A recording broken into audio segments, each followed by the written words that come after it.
और इसी बीच एक और बड़ी खबर का रुख करेंगे। बीसलपुर की दोनों नहरों में छोड़ा जाएगा सिंचाई के लिए पानी। सुबह 9 बजे यानी अब से कुछ ही समय में पूजा करने के बाद पानी छोड़ा जाएगा। बिना नहरों की सफाई और मरम्मत के ही पानी छोड़ने की तैयारी है। अधिकारियों और ठेकेदारों की लापरवाही कहीं ना कहीं किसानों को भारी पड़ने वाली है। लाखों के बजट के बावजूद अधिकारियों की लापरवाही से सफाई नहीं हो सकी। अब विधिवत पूजा अर्चना के साथ पानी छोड़ा जाएगा, लेकिन सवाल यही कि जो अधिकारियों ठेकेदारों की लापरवाही रही है उसका खामियाजा किसानों को भुगतना पड़ेगा। बीसलपुर की दोनों नहरों में सिंचाई के लिए पानी छोड़ा जाएगा विधिवत पूजा अर्चना के साथ,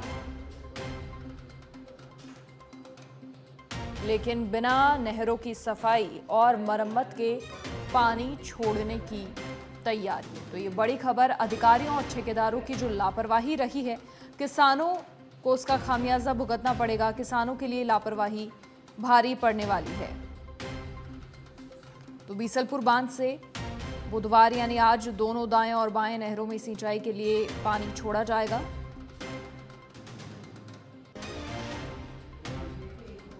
अधिक जानकारी के लिए सहयोगी भूपेंद्र सिंह फोन लाइन पर हमारे साथ जुड़ गए हैं। फिलहाल भूपेंद्र, क्या कुछ जानकारी है? देखिए, विधिवत पूजा अर्चना के साथ पानी तो छोड़ा जाएगा, लेकिन जो लापरवाही रही है उससे कहीं ना कहीं किसानों पर वो भारी पड़ने वाली है, क्योंकि देखिए कई जगह से नहर टूटी भी हुई है। इसके अलावा कई जगह से जो वितरिकाएं हैं वो टूटी हैं, तो बांध का पानी है वो भी व्यर्थ बहेगा। जी मनीषा, बताना चाहूंगा कि आज सुबह 9 बजे विधिवत पूजा करके जो दोनों नहरें हैं उनमें पानी छोड़ा जाएगा। और बताना चाहूंगा कि जो अधिकारी हैं उनकी लापरवाही कहीं ना कहीं किसानों को भारी नुकसान और भारी जो फसल है उनको नुकसान पहुंचाने का काम करेगी, क्योंकि जो नहरें हैं उनकी ना तो सफाई कराई गई न ही मरम्मत कराई गई। कई जगह से देखा गया है कि नहरें हैं जो वो क्षतिग्रस्त है, तो साथ ही कई जगह गंदगी का अंबार लगा है जिससे पानी जो टेल तक या खेत तक नहीं पहुंच पाएगा। लेकिन जो अधिकारी हैं ना तो अपने कमरों से निकले हैं, ना उन्होंने सर्वे रिपोर्ट तैयार की, ना वो जो ग्राउंड में जाके नहरों के हालात देखे। सिर्फ रिपोर्ट जो कल मीटिंग हुई उसमें कई किसानों ने हंगामे भी किए थे इसको लेकर, लेकिन वो इसको लेकर गंभीर नहीं दिखाई दी है और अब पानी छोड़ने की तैयारी की जा रही है। जी मनीषा, अब ठीक कह रहे हैं आप कि बैठकें कई बार हुई और कहीं ना कहीं अब देखा तो ये जा रहा है कि जिले की 81,800 हेक्टेयर जमीन सिंचित होगी, लेकिन किसानों के लिए समस्या तो किसी भी तरह से कम नहीं होगी। इससे समस्या तो उनकी बढ़ेगी, उनको खामियाजा इसका भुगतना पड़ेगा। जब भी फसल बुआई जो गेहूं है जो उसके बुआई का समय है, अब इस वक्त किसानों को पानी की अधिक आवश्यकता होती है। इसको देखते हुए जिला प्रशासन ने पानी छोड़ने का निर्णय लिया है। लेकिन कल किसानों ने जब मीटिंग में ये सवाल भी किया कि कई जगह से नहरें टूटी हुई है, सफाई नहीं हुई है, लाखों रुपए का बजट था लेकिन उसको खर्च नहीं किया गया।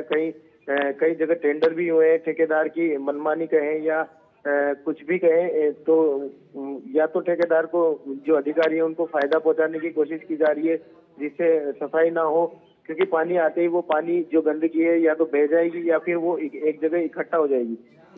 कई बार देखा गया है कि पानी है जो खेतों में नहीं पहुंच पाता है, उससे किसानों को भारी नुकसान होता है। किसानों के खेतों में पानी नहीं पहुंचने से उनकी फसलें खराब हो जाती है। लेकिन जो अधिकारी हैं उनकी लापरवाही कहीं ना कहीं किसानों को लिए भारी पड़ने वाली है। इसके साथ ही जो मीटिंग हुई उसमें जो अधीक्षण अभियंता हैं बांध के, उनको निर्देश भी दिया गया कि जो नहरों के संचालन के दौरान अवैध रूप से नहरों में इंजन लगाकर पानी चोरी किया जाता है काश्तकारों की ओर से, उन पर भी सख्त कार्रवाई होनी चाहिए। जी, ये हर बार ये होता है कि एक टीम गठित की जाती है कि जितने भी जो अवैध तरीके से पानी ले जाते हैं, जैसे इंजन लगा के या किसी भी मोटर लगा के किसी भी तरह ले जाने की कोशिश की जाती है, उन पे कार्रवाई की जाती है। उनके जो इंजन है वो उनको जब्त किया जाता है। कल भी यही हुआ कि उनको निर्देशित किया गया है। लेकिन सबसे बड़ी बात यह है कि जो अधिकारी और जो ठेकेदार है जिन सफाई के लिए लाखों रुपए का टेंडर था, उनके ऊपर खिलाफ कोई कार्रवाई नहीं की गई, उनको कोई निर्देशित नहीं किया गया। सबसे बड़ी समस्या यही बनी हुई है कि किसानों को अब ये डर सता रहा है कि कहीं उनका जो फसलें हैं उनके तक पानी पहुंच पाएगा या नहीं पहुंच पाएगा। चलिए भूपेंद्र, शुक्रिया जानकारी साझा करने के लिए आपका। तो विधिवत पूजा के साथ पानी छोड़ा जाएगा। और कल ही आपको बता दें मीटिंग भी हुई जिसमें कलेक्टर ने बीसलपुर बांध के अधीक्षण अभियंता को निर्देश दिए कि मुख्य जो नहरें हैं साथ ही वितरिका तंत्र है उसके माध्यम से जो पानी टेल तक नियमित पहुंचाने की सुनिश्चितता लगातार की जाए। साथ ही कहा कि नहरों के संचालन के दौरान अवैध रूप से नहरों में इंजन लगाकर पानी की चोरी की जाती है, उन काश्तकारों के खिलाफ भी सख्त कार्रवाई अमल में लाई जाए।